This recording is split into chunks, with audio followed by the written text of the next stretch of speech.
Assalamualaikum warahmatullahi wabarakatuh. Om Swastiastu, Shalom, Namo Buddhaya, salam kebajikan, salam sejahtera untuk kita semua. Perkenalkan, saya RR Maria Yulia Dwi Rengganis, dosen di program studi akuntansi, Fakultas Ekonomi dan Bisnis, Universitas Saraswati Denpasar. Saya akan memaparkan pernyataan diri dosen dalam unjuk kerja Tridharma Perguruan Tinggi PDD UKT-PT dalam bidang pengajaran, di mana video ini dibuat dalam rangka sertifikasi dosen tahun 2024. Selama mengajar di program studi akuntansi, saya diberi kesempatan untuk mengajar di beberapa mata kuliah, yaitu pengantar akuntansi, akuntansi keuangan 2, analisis laporan keuangan, akuntansi biaya, dan teori akuntansi. Selama melakukan pengajaran, saya menggunakan metode DIA, yaitu Delivery, Interaction, and Assessment. Delivery ini terkait dengan penyampaian materi pembelajaran dari dosen kepada mahasiswa dengan maksud agar mahasiswa mampu memahami materi-materi yang ada dalam mata kuliah tersebut. Interaction ini terkait dengan interaksi yang terjadi antara dosen dengan mahasiswa selama proses pembelajaran berlangsung, termasuk sesi tanya jawab dan juga diskusi bersama. Lalu assessment ini terkait dengan pemberian tugas kepada mahasiswa seperti kuis ataupun tugas analisis kasus dengan maksud agar dosen dapat mengukur tingkat pemahaman mahasiswa terhadap materi yang telah diberikan. Sehingga dosen dapat memberikan penilaian yang objektif pada mahasiswa. Kali ini izinkan saya untuk menjelaskan mata kuliah pokok yang saya ampu, yaitu mata kuliah teori akuntansi dengan kode mata kuliah 0341066426 dengan bobot 3 SKS, di mana mata kuliah ini diberikan pada mahasiswa semester 4 dengan syarat mahasiswa tersebut telah menempuh dan lulus pada mata kuliah akuntansi keuangan lanjutan dan sistem informasi akuntansi. Mata kuliah pokok teori akuntansi ini akan memberikan wawasan atas ruang lingkup teori akuntansi saat ini dan juga landasan filosofi yang mendasari praktek akuntansi keuangan. Diskusi kerangka kerja konseptual akuntansi keuangan ini menjadi sangat penting karena kerangka kerja ini itu diletakkan sebagai dasar pemikiran di dalam pengembangan dan juga evaluasi praktek akuntansi. Adapun capaian pembelajaran lulusan atau CPL pada mata kuliah ini, yaitu menunjukkan sikap religius, nilai etika akademik, dan kepedulian terhadap masyarakat dan lingkungan. Kemudian menguasai konsep teoritis terkait dengan kerangka dasar penyajian dan penyusunan laporan keuangan, kebijakan dan prinsip-prinsip akuntansi, pengakuan, pengukuran, dan juga penyajian serta pengungkapan elemen-elemen laporan keuangan.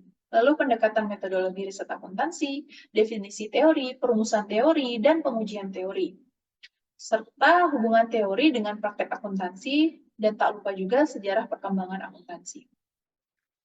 Lalu mampu mengambil keputusan secara tepat dalam penyelesaian masalah di bidangnya, dan bertanggung jawab atas pencapaian hasil kerja evaluasi diri terhadap kelompok kerja, serta mampu mendokumentasikan data untuk kesahihan dan mencegah plagiasi.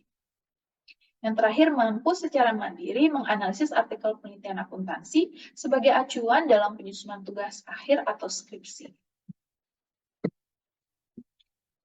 Adapun capaian pembelajaran mata kuliah atau CPMK pada mata kuliah ini yaitu menunjukkan sikap religius, nilai etika akademik, dan kepedulian terhadap masyarakat dan lingkungan, lalu menguasai konsep dan teori akuntansi serta hubungannya dengan praktek akuntansi, lalu mampu mengambil keputusan secara tepat dalam penyelesaian masalah konseptual akuntansi, dan mampu secara mandiri memanfaatkan konsep-konsep serta teori-teori akuntansi dalam penyusunan tugas akhir.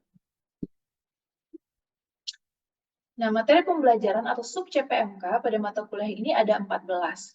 Yang pertama, mampu menjelaskan dasar metodologi dan pendekatan riset akuntansi, lalu mampu menjelaskan konsep teori, perumusan teori, dan pengujian teori, lalu mampu menjelaskan hubungan teori dan praktek akuntansi, klasifikasi perumusan teori akuntansi, mampu menjelaskan sejarah perkembangan akuntansi, lalu aspek lembaga dan penyusunan standar akuntansi di Amerika dan juga di Indonesia,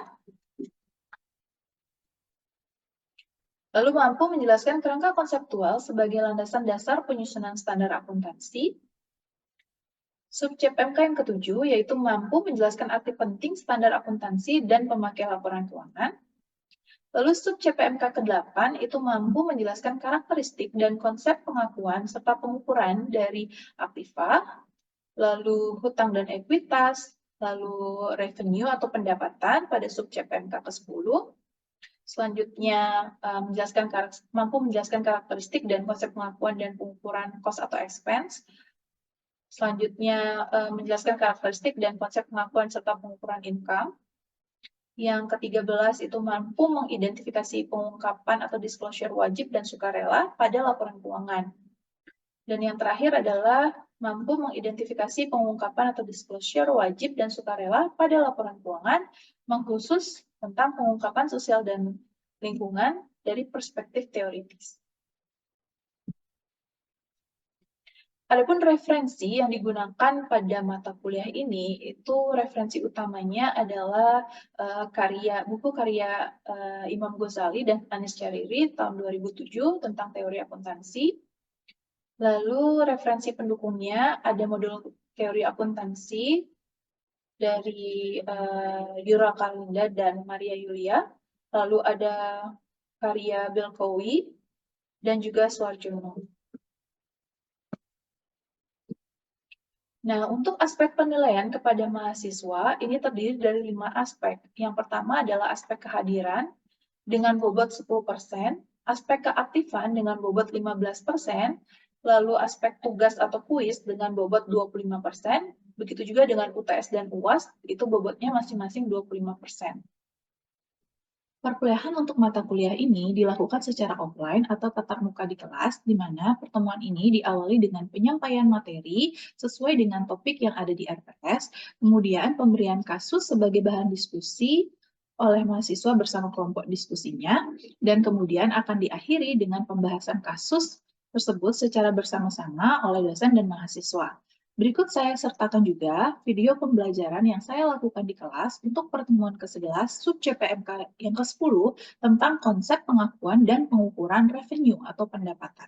Terima kasih. Selamat pagi adik-adik. Pagi.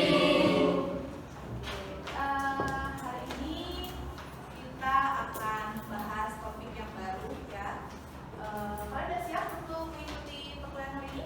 Siap.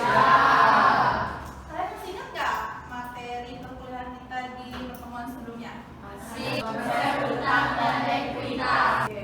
Berarti di pertemuan sebelumnya kan kita udah bahas tentang hutang dan juga ekuitas, di mana hutang dan ekuitas itu adalah salah satu elemen di dalam laporan posisi keuangan.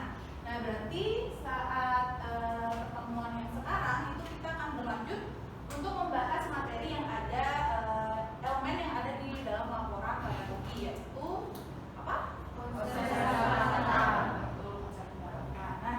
Nah, beberapa subtopik yang akan kita bahas itu adalah yang pertama adalah tentang konsep pendapatan, kemudian ada pengukuran pendapatan, lalu bagaimana sih pendapatan itu diakui gitu ya, dan juga yang terakhir adalah kita langsung melihat contoh kasusnya, contoh kasus yang terjadi di real gitu ya mengenai pengakuan pendapatan. Nah, kalau kita bicara soal pendapatan itu kayaknya bukan kata yang asing ya bagi kita semua ya. Kira-kira kalian tahu nggak pendapatan itu apa? Siapa yang menjawab? Ya, coba. Baik, perkenalkan saya Dewi Nadia nomor absen 16. Pendapatan itu merupakan semua bentuk penerimaan, pemasukan atau peningkatan aktivitas suatu usaha yang merupakan hasil dari penjualan barang maupun jasa ataupun timbal balik hasil dari suatu investasi dalam periode tertentu. Oke, itu ya menurut teman kalian mengenai konsep pendapatan.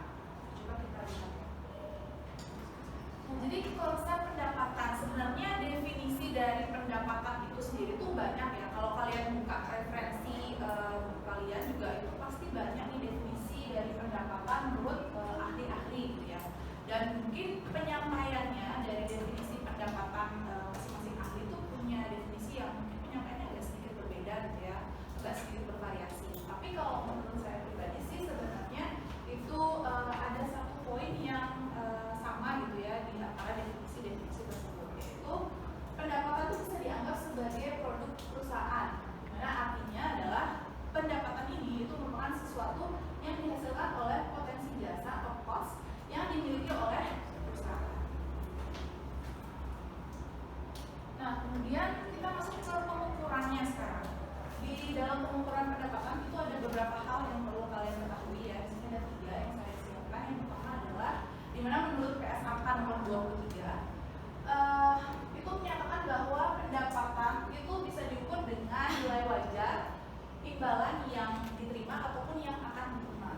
biasanya imbalan itu dalam bentuk kas atau skala kas.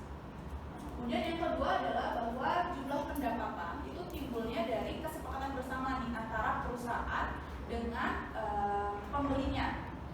Maka itu akan muncul jumlah pendapatan. Kemudian yang ketiga, apabila misalnya di perusahaan ya itu ada transaksi di mana ada pertukaran barang dan jasa, di mana pertukaran itu ternyata sifatnya dan juga nominalnya itu serupa. Maka kalau dia terjadinya pertukaran seperti itu, yang nilai dan nilai dan sifatnya serupa, itu berarti bukan merupakan transaksi yang menghasilkan pendapatan.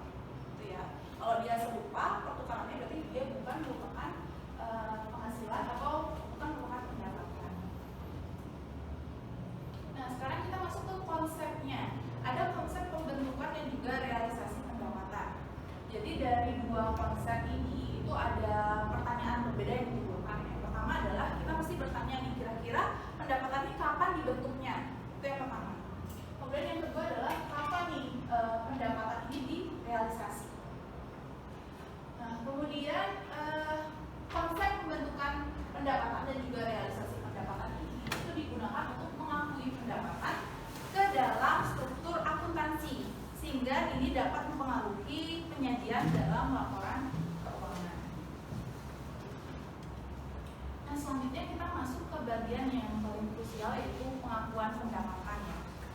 Di sini konsep pembentukan dan realisasi pendapatan itu punya peranan yang sangat penting di dalam pengakuan pendapatan.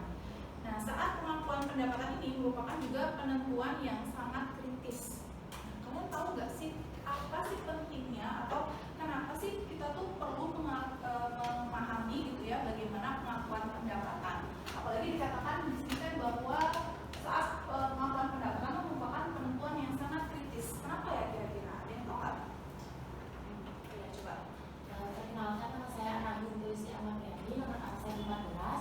Mau izin jawab, menurut saya memahami pengakuan itu sangat penting karena kan pendapatan ini akan berkaitan dengan laba suatu perusahaan. Jadi apabila kurang tepat dalam mengakui pendapatan itu akan mempengaruhi pada informasi yang kurang akurat mengenai kondisi keuangan suatu perusahaan. Tepat sekali ya jawaban temennya. Jadi kita garis bawahi ya dari penyampaian jawaban temennya itu adalah bahwa pendapatan ini berkaitan dengan apa? Laba perusahaan. Jadi pendapatan itu berkaitan dengan laba. Nah, di sini apabila kesalahan dalam penentuan saat pengakuan pendapatan itu dapat mempengaruhi kebenaran dan juga kewajaran dari laba periodik yang disajikan. Karena kan pendapatan itu akan mempengaruhi laba. Maka kalau misalnya pendapatan yang seharusnya belum diakui kemudian diakui, itu bisa menimbulkan laba yang besar, yang padahal sebenarnya dalam kondisi realnya itu bukanlah pendapatan sebenarnya untuk perusahaan. Nah, kemudian juga apabila informasi tersebut disajikan di dalam laporan keuangan, yang dimana laporan keuangan itu digunakan oleh banyak pihak gitu ya, dan itu bisa menyesatkan. Jadi menyesatkan di dalam pengambilan keputusan juga. Lalu di sini ada dua kriteria umum ya, secara umum ada dua kriteria yang dijadikan dasar untuk mengakui pendapatan. Di sini menurut FASB di dalam SFAC nomor 5, kriteria tersebut adalah yang pertama adalah telah terrealisasi dan yang kedua adalah pendapatan itu telah terbentuk. Lalu kemudian ada IAI dalam PSAK nomor 23. Jadi PSAK 23 itu adalah PSAK yang menjelaskan tentang pendapatan. Di sini PSAK nomor 23 menentukan kriteria pengakuan pendapatan. Dan di sini dibedakan antara pengakuan pendapatan dari penjualan barang dan juga jasanya, itu dibedakan. Jadi pertama bahas dulu soal kriteria untuk penjualan barangnya. Jadi beberapa kriteria di antara lainnya adalah yang pertama itu perusahaan sudah memindahkan risiko secara signifikan dan juga telah memindahkan manfaat kepemilikan barang kepada pembeli, itu kondisi yang pertama. Kemudian yang kedua, perusahaan tidak lagi mengelola atau melakukan pengendalian efektif atas barang yang dijual tersebut. Kemudian yang ketiga, jumlah pendapatan tersebut dapat diukur dengan andal. Yang keempat adalah kemungkinan manfaat ekonomi yang dihubungkan dengan transaksi akan mengalir kepada perusahaan tersebut. Dan yang kelima adalah biaya yang terjadi atau yang akan terjadi itu sehubungan dengan transaksi penjualan itu bisa diikuti Dan kalau yang untuk jasa itu ada 4 kondisi. Yang pertama adalah jumlah pendapatan bisa diukur dengan angka juga. Kemudian yang kedua adalah kemungkinan manfaat ekonomi sehubungan dengan transaksi tersebut bisa dirasakan atau diterima oleh perusahaan. Kemudian yang ketiga adalah tingkat penyelesaian dari suatu transaksi pada tanggal neraca itu dapat diukur juga dengan andal. Dan yang keempat adalah biaya yang terjadi untuk transaksi tersebut dan biaya untuk menyelesaikan transaksi tersebut bisa juga diukur dengan andal. Nah sekarang ya, tadi kita bicara soal apa? PSAK berapa?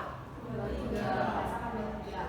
Nah sebenarnya PSAK 23 itu sudah tergantikan ya dengan PSAK 72. PSAK 72 yaitu pendapatan dari kontrak dengan perbankan. Jadi sebenarnya PSAK 72 ini sudah berlaku sejak, ada yang ingat nggak? Ada yang ingat nggak? Nggak ya? Nggak. Jadi PSAK 72 ini berlakunya itu sejak berlaku efektif sejak 1 Januari 2020. Dia efektif menggantikan PSAK sebelumnya. Jadi tidak hanya PSAK 23 yang digantikan oleh PSAK 72 ini ya, tapi ada juga beberapa PSAK lainnya yang juga terkait dengan pendapatan. Jadi sebenarnya PSAK 72 ini itu tujuannya adalah untuk memberikan penjelasan lebih detail gitu ya, apabila di perusahaan itu ada kontrak dengan pelanggan. Jadi supaya perusahaan itu bisa menentukan gitu ya, menentukan apakah transaksi atau kontrak ini bisa dianggap atau diakui sebagai pendapatan atau dia diakui atau dianggap sebagai utang piutang biasa aja. Nah, kalau misalnya dia dianggap sebagai pendapatan, maka itu kan akan berpengaruh ke laporan laba rugi. Tapi kalau transaksinya hanya sebatas utang piutang, maka dia akan masuknya ke laporan posisi keuangan atau yang kalian mungkin lebih sering laporan kerja, tapi sekarang namanya laporan posisi keuangan ya. Jadi seperti itu.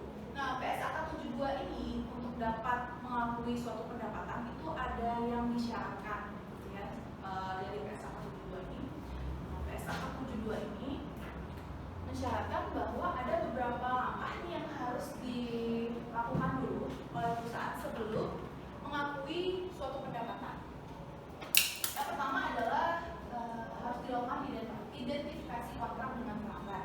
Jadi perusahaan itu harus identifikasi kontraknya dulu, kontraknya udah jelas atau belum, ada fisiknya secara lisan atau tulisan.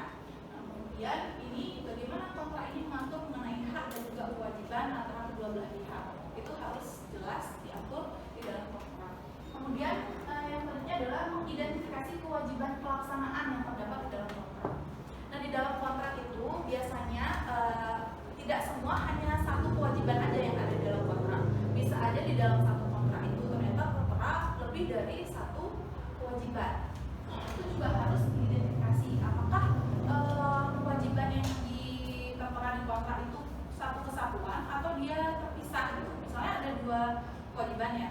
Kalau misalnya dia sifatnya satu kesatuan, maka pendapatan itu bisa diakui kalau misalnya kedua kewajiban ini sudah benar-benar direalisasikan, sudah benar-benar dilakukan kewajibannya, baru boleh diakui pendapatan. Tapi kalau misalnya dia terpisah, misalnya 2 kewajiban ini, nah kalau satu kewajiban ini sudah terselesaikan, maka boleh nih dia ngakuin pendapatan sebesar kewajiban yang sudah dilakukan. Tapi kalau misalnya dan seterusnya, kalau berapa waktu kemudian kewajiban kedua sudah terselesaikan, maka perusahaan boleh juga mengakui pendapatan dari kewajiban yang sudah dilaksanakan. Jadi harus jelas sifatnya apakah satu kesatuan atau terpisah. Lalu yang ketiga adalah menentukan harga transaksinya. Harga transaksinya juga harus jelas dong ya. Untuk kewajiban itu berapa harga transaksi yang akan diterima oleh perusahaan. Kemudian yang selanjutnya adalah mengalokasikan harga transaksi ke kewajiban pelaksanaan dalam kontrak. Bagaimana mengalokasikannya? Misalnya transaksi itu untuk berapa lama, gitu ya, berapa lama berlakunya. Lalu yang terakhir adalah mengakui pendapatan ketika entitas menyelesaikan kewajiban pelaksanaan. Nanti kita mungkin akan lebih jelas gitu ya melihat saat kalian membahas kasus atau membedah kasus. Nah ini perhatikan.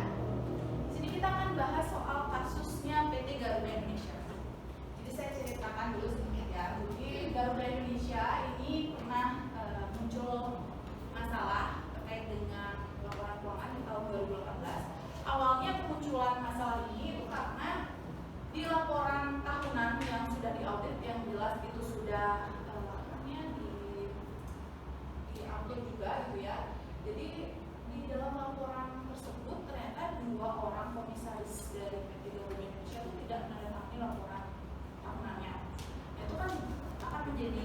pertanyaan dan sudah menjadi pertanyaan publik yang cukup besar gitu ya, kenapa sampai 2 komisaris tidak tanda tangan, sedangkan laporan itu sudah menerima opini wajar tanpa pengecualian dari auditor, tapi kok komisaris nggak mau tanda tangan? Itu menjadi pertanyaan besar bagi publik ya. Kemudian setelah ditelusuri gitu ya, ditelusuri ada apa ini, ternyata Garuda Indonesia itu menandatangani kontrak, dia punya kontrak dengan PT Mahata Aero ya, PT Mahata Aero Teknologi di tanggal 31 Oktober 2018. Jadi dia punya kontrak dengan Mahata, dan di mana kontrak ini kemudian diamandemen terakhir kali di tanggal 26 Desember 2018. Kemudian kontrak ini berlakunya selama 15 tahun. Lalu Mahata ini akan memberikan layanan konektivitas atau dia akan pasang wifi lah gitu sederhananya di pesawatnya Garuda, dan juga hiburan di dalam pesawat. Dan kemudian nanti dia akan dapat bayaran ya dari customer Garuda, kemudian dia akan membayarkan ibaratnya royalti itu ke Garuda. Nah, dia menjanjikan gitu ya, atau harga transaksi yang disepakati itu untuk 153 pesawat memasang wifi itu nilai transaksinya adalah 132 juta US dollar. Kemudian untuk pemasangan hiburan di 99 pesawat itu nilai transaksinya 80 juta US dollar. Nah, kemudian si Garuda Indonesia kemudian mengakui semua pendapatan tersebut di tahun 2018. Jadi dia akui untuk semua pendapatan 132 juta ditambah 9 itu 80 juta itu ditambah dan diakui di tahun 2018. Di satu periode itu diakui. Nah, sekarang saya akan memberikan tugas kalian gitu ya berkaitan dengan kasus ini. Silakan, kalian kan udah punya nih grup diskusi masing-masing ya. Jadi kalian diskusikan kasus ini gitu. Kalian lihat kasus ini, bedah kasus ini dari PSAK 72. Tadi kan PSAK 72 tuh mensyaratkan ya, kalau kita mau mengakui pendapatan, maka kita harus melewati 5 langkah dulu nih. Yang tadi ya, identifikasi kontrak, identifikasi kewajiban yang ada di dalam kontrak, dan lain sebagainya. Kelima langkah itu. Nah, itu kalian pakai untuk membedah kasus ini. Paham? Paham. Ya, oke. Saya kasih waktu ya untuk kalian berdiskusi. Silahkan.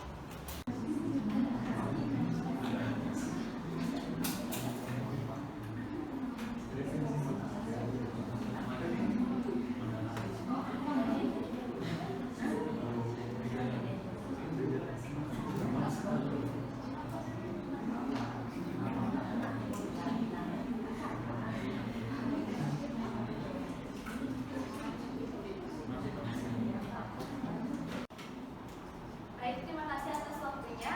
Di sini kami dari kelompok 3 ingin menyampaikan hasil diskusi kami tentang menganalisis kasus laporan keuangan PT Garuda Indonesia tahun 2018 sesuai dengan 5 tahapan yang disyaratkan dalam PSAK 72 kalau kita kaitkan dengan kasus PT Garuda. Adapun 5 tahapan itu akan dijelaskan oleh rekan saya. Baik, adapun tahapannya yaitu yang pertama tentang identifikasi kontrak. Kita melihat kembali apakah ada kontrak yang terjadi dan ternyata benar ada. Nah, dalam kontrak tersebut juga telah disampaikan mengenai hak dan kewajiban baik yang dilakukan oleh PT Garuda maupun Mahata, di mana Mahata wajib menyediakan hiburan dan konektivitas internet dan membayar pada Garuda, dan Garuda memiliki hak untuk menagih sebesar 132 juta US dollar dan 80 juta US dollar. Dan adapun tahapan yang kedua yaitu identifikasi kewajiban.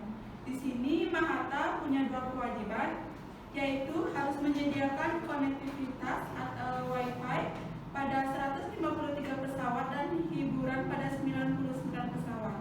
Sekarang diidentifikasikan kewajiban terpisah atau satu kesatuan. Kalau satu kesatuan, kita bisa akui pendapatan bila kewajibannya secara penuh sudah dilakukan semuanya. Tapi apabila terpisah, maka jika kewajiban pertama sudah selesai, kita bisa langsung akui pendapatan tersebut tanpa menunggu kewajiban kedua terselesaikan. Dan syarat kewajiban itu terpisah apabila 2 kewajiban tersebut bisa dibedakan dan tidak saling tergantung. Dan adapun tahapan ketiga akan dijelaskan oleh rekan saya. Baik, tahap ketiga yaitu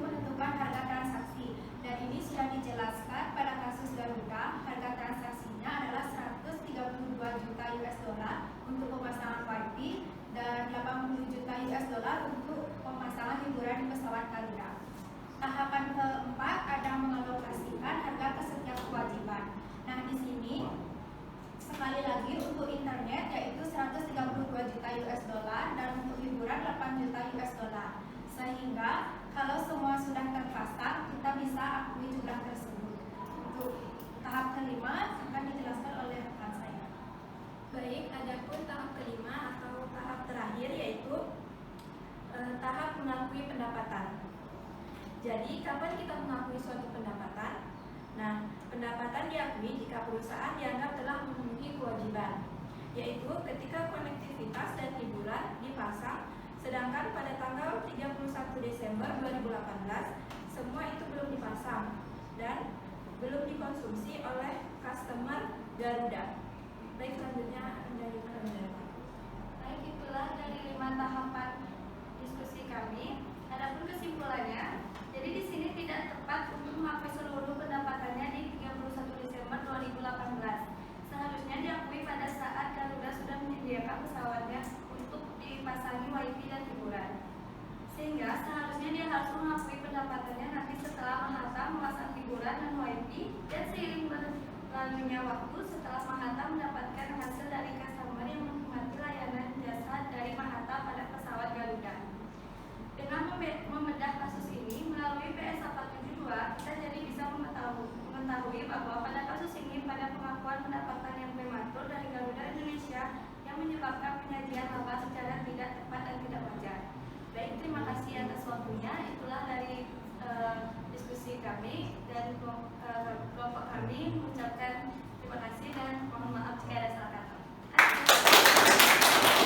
Nah, kasusnya udah dijelasin ya sama kelompok 3. Jadi keputusan PT Garuda untuk mengakui semua pendapatannya di tahun 2018 itu adalah keputusan yang keliru, atau dia mengakui pendapatannya secara prematur gitu ya. Seharusnya dia tidak mengakui seluruh pendapatan itu di tahun 2018. Tentu ada konsekuensi ya dari apa yang sudah dilakukan Garuda ini, yaitu dia tidak hanya konsekuensinya itu tidak hanya di Garuda aja, tapi juga ke pihak-pihak lain yang terkait, kayak misalnya auditornya itu kan kena sanksi juga. Kemudian juga penyelesaian dari kasus ini itu kalau tidak salah akhirnya Garuda itu melakukan penyajian kembali laporan keuangannya ya.